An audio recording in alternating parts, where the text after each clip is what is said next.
LP গ্যাসের দাম ৫৩ টাকা বাড়িয়ে ১২ কেজি সিলিন্ডার ১৩০৬ টাকা নির্ধারণ করেছে বিইআরসি। তবে বেঁধে দেওয়া দামেও গ্রাহক গ্যাস পাবেন কিনা তার নিশ্চয়তা দিতে পারছে না সংস্থাটির চেয়ারম্যান। গত কয়েকদিন ধরে এলপি গ্যাস নিয়ে দেশ জুড়ে চলছে নজিরবিহীন নৈরাজ্য। অনেক জায়গায় বেঁধে দেওয়া দামের প্রায় দ্বিগুণ টাকায়ও মিলছে না এলপি গ্যাস।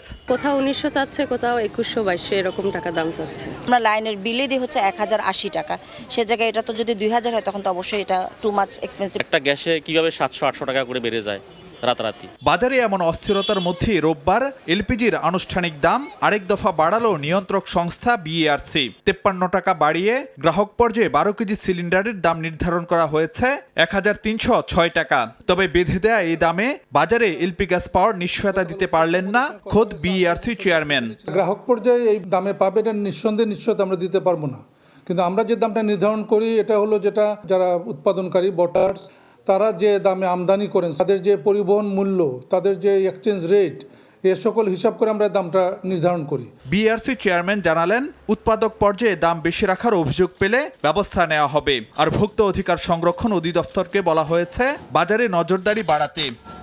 এলপি গ্যাসের ঘোষিত দামের সঙ্গে বাজারের বাস্তব চিত্রের তফাৎ দেখা যায় প্রায় সব সময়ই।